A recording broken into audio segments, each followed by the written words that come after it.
Mwiriwe neza mwese. Iyi ni Pray Now y'amateraniro yacu yo kuwa gatatu. Ugize amahirwe ko ufunguye iyi audio ntigucike kuko irimo amagambo meza yo kukubaka. Reka tubanze dusenge. Data, turagushimiye ko dukunda kandi utwitaho. Duteraniye guhura nawe, duteraniye kumva ijambo ryawe. Mpagaze hano kugira ngo nkoreshe igikoresho cyawe ukunda kandi wishimira. Icyubahiro ni icyawe uyu munsi n'iteka ryose, amen. Mbahaye ikaze rero mu mwanya w'ijambo ry'Imana. Turi kuganira ku ijambo rivuga ngo kwizera kwimura imisozi. First of all, ndagira ngo banze bashimire kuba mwahisemo neza, mugahitamo Pray Now, mugahitamo gufata umwanya wanyu mukumva we investing mu bintu by'Imana. Mwahisemo neza rwose. Ikindi navuga no felicitation umukuru w'igihugu cya Amerika, Perezida Donald Trump, watorewe kuyobora Leta Zunze Ubumwe za Amerika ku nshuro ya kabiri. Murabizi yuko umwaka ushize, mu myaka ine ishize bitari byagenze neza. Rero kuba yongeye kugirwa ayo mahirwe, Imana izamufashe. Nabonye abantu benshi barabisengeye babyifuza cyane. Rero Imana izamuyobore mu rugendo rwe. Amerika kubibonye perezida nkuriya, isi ifashe ikindi cyerekezo. Ikindi cyerekezo kidasanzwe isi itari irimo, aho dushobora kubona impinduka zitigeze zibaho. Kuko ari most expected US president in the history. Yari yitezwe cyane, yitezwe gukora ibintu by'ibitangaza. Rero Imana izamugenda imbere kandi izamushoboze. Abantu benshi rero bamutoye bafashijwemo no kwizera, kuko kwizera nicyo kintu cyonyine kibasha gukora ku bapagani n'abakristo. Bizeye yuko ashobora kubabera umukandida, aramuba. Bizeye yuko ashobora kubabera perezida, birakunda. Na none uyu munsi yabashije gutambuka. Imana rero izamugenda imbere. Reka dusome mu gitabo cya Matayo ibice 17 ku murongo wa 20. Aravuga ngo, arabasubiza ati, no kwizera kwanyu guke. Ndababwira ukuri yuko mwaba mufite kwizera kungana n'akabuto ka sinapi, mwabwira uyu musozi tiva hano ujye hirya, wahava, kandi nta kizabananira. Amen. Ngira ngo murabizi yuko turi mu minsi myiza yo kwiga ku ijambo ryo kukwizera. Ku kwezi kose tuzaganira rino jambo. David yaradutangiriye, Imana imumugisha, yageze neza. Iri jambo dusomye ubushize narimo mbereka akabuto ka sinapu ko kangana. Sindi bubitindeho cyane, nongera kubisubiramo mbereka ngo karangana gutya, mwarakabonye. Reka tubanze tuganire ku kwizera. Wenda Imana nidufasha tukabona undi mwanya tuzagerageza kudevelopira ijambo cyane. Kwizera niryo jambo ryonyine muri Bibiliya usanga rifite definition. Ayandi magambo ntago agira definition, kuko usanga kenshi abantu baba inspired kugira ngo babone igisobanuro cyayo. Ariko rino niryo jambo ryonyine muri Bibiliya Imana kubwo guhumeka kwayo yahumekeye umugaragu wayo Paul asobanura kwizera icyo ari cyo. Nusoma mu Baheburayo ibice 11 ku murongo wa 1, aravuga ngo kwizera ni ukumenya rwose ibyiringirwa udashidikanya ko bitazaba, kandi niko kuduhamiriza yuko ibyo tutareba ko ari iby'ukuri. Icyo nicyo gisobanura Bibiliya yatanze cyo kwizera. Abantu benshi rino jambo bararizi, bararyumva. N'abana batoya bari muri Sunday schools, iri ni jambo baba bazi. Rero icyo namaze kubona nuko the more ijambo rimera nk'irimenyekanye mu matwi, nabimenye cyane turi kwiga ku ijambo ryo gushima, uko ijambo ry'Imana rirushaho kumenyekana cyane mu bantu niko abantu barushaho kutaryitaho no kutarimenya. Sinzi uburyo byikora, ariko ukuntu Bibiliya yagerageje gutanga igisobanuro cyo kwizera, abantu ntibakabaye badafite kwizera. Yesu yaravuze ngo ese umwana w'umuntu nagaruka mu isi azasanga kwizera kugihari? Impamvu nuko kwizera turakuzi, turakumva, turagusoma, ariko igitangaje uko tukuvuga cyane niko abantu barushaho kutakumenya. Kubera iki? Impamvu nuko abantu bafashe Bibiliya bayigira amagambo, babigira discours, bayigira teori, ibintu basoma bagafata mu mutwe, nyamara Bibiliya amagambo yayo ni pratique. Igihe utarapratika kwizera ntushobora kumenya kwizera.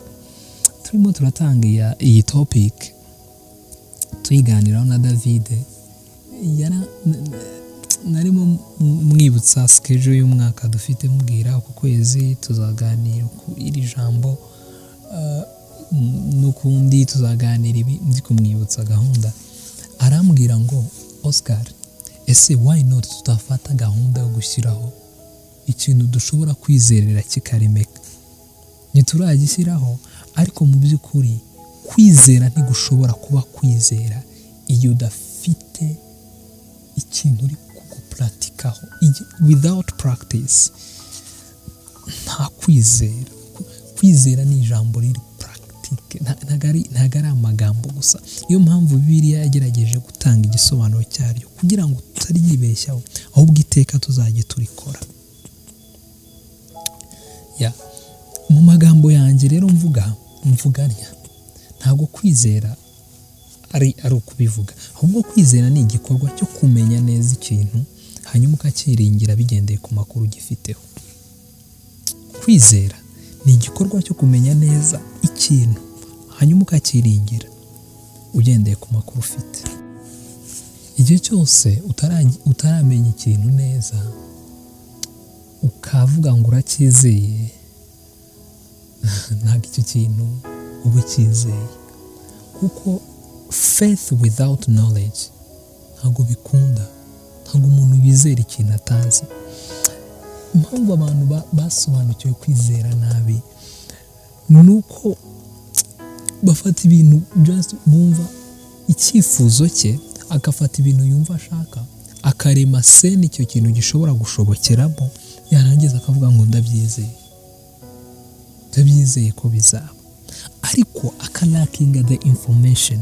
Igihe cyose uzaba wizeye ikintu ukakiburaho amakuru, ntabwo bishoboka yuko waba ugifitiye kwizera. Niyo mpamvu mvuga ngo igihe cyose hatariho kumenya amakuru ku kintu runaka, ntuzigere uvuga ngo urakizi, uracyizeye, kuko uzarema iyo sene mu mutwe ntibeho. Bibaho gake, ariko iyo ikintu kizi neza, wakimenye neza, ushobora guhagarara ku maguru yawe yombi ukavuga ngo I believe this and I know it will happen. Niyo mpamvu kumenya kudahari nta kwizera guhari. Haleluya. Ndashaka tugendane mu gake, ndifuza yuko twiga uyu munsi kugira ngo tuzabashe kwinjira mu buryo bwo kubwiriza abantu bamaze kumenya icyo turi gusobanura. Kwizera kwimura imisozi ari ryo jambo turi kuvuga. Biravuga ngo, cyangwa iri jambo rirashaka gusobanura ngo ni ugusobanukirwa neza imbaraga zishobora gusunika umusozi w'ibikugoye n'ibikunaniza. Hari ibikugoye, hari inzitizi ufite mu buzima bwawe, kugira ngo zikurweho ntago ari ukwizera yuko zishobora kuvaho. Yes, zishobora kuvaho, ariko igihe utarasobanukirwa neza imbaraga zishobora gusunika icyo kintu ngo kiveho, ntabwo ufite kwizera. Haleluya. Kwizera kwimura imisozi ni kwizera gushingiye ku kumva, ni kwizera gushingiye ku makuru ufite, kugira ngo ubashe kumenya imbaraga zishobora gusunika icyo kintu kigoranye. Abaefeso igice cya mbere ku murongo wa 19 na 20 haravuga ngo mumenye n'ubwinshi bw'imbaraga zayo butagira akagero, iziha twebwe abizeye nk'uko imbaraga z'ububasha bwayo bukomeye ziri, izo yakoreye muri Kristo ubwo yamuzuraga mu bapfuye ikamwicaza uburyo bwayo ahantu ho mu ijuru.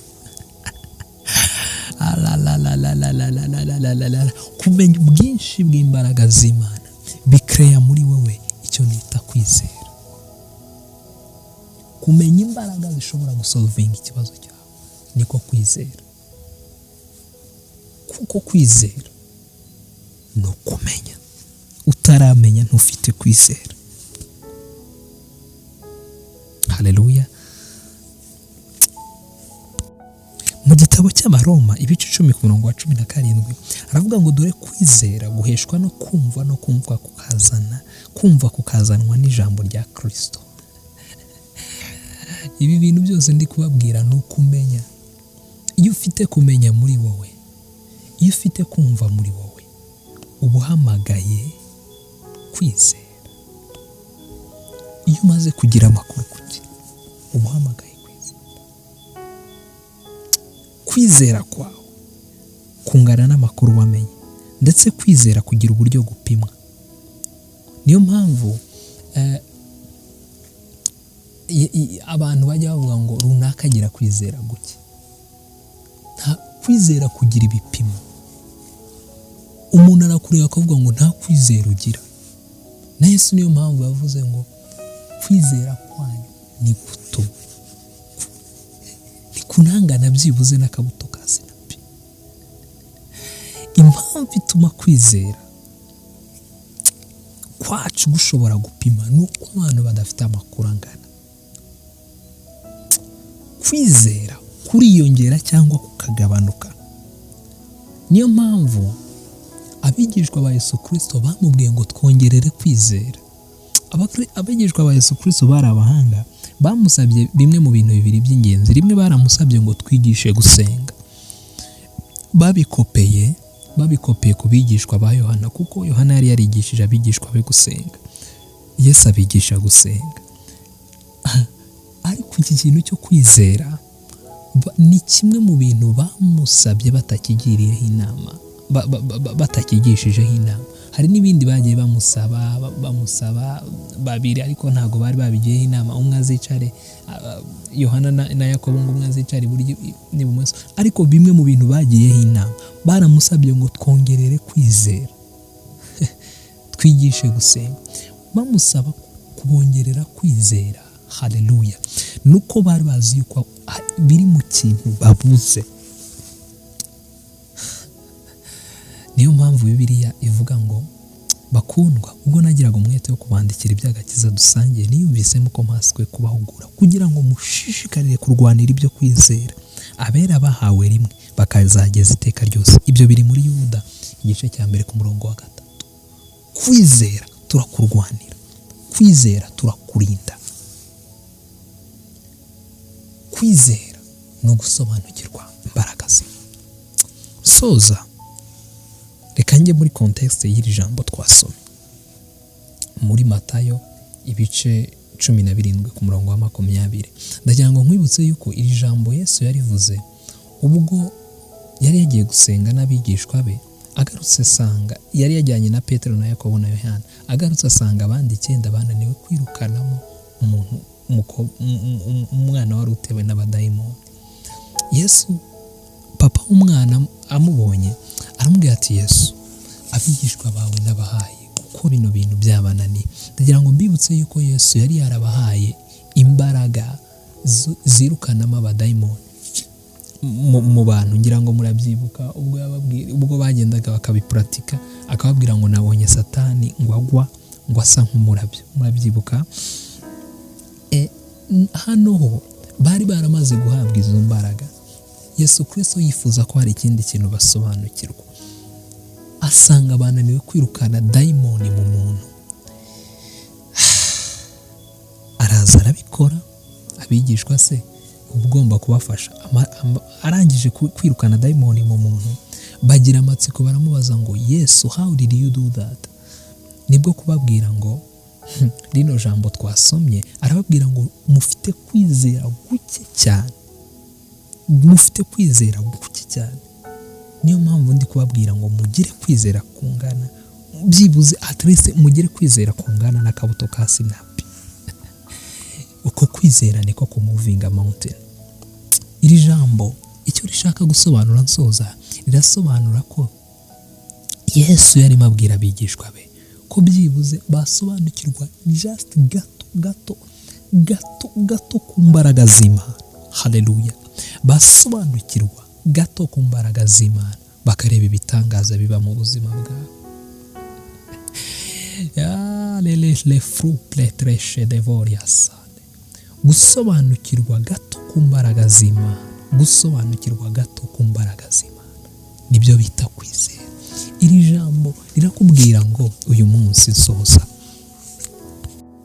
riri kukubwira ngo sobanukirwa gato ku mbaraga z'Imana, uzisobanukirwe gato, urebe ibibazo byari biri imbere yawe ngo urabasha kubimuvinga, urabasha gukuraho umusozi imbere yawe kubera yuko wasobanukiwe gato ku mbaraga z'Imana.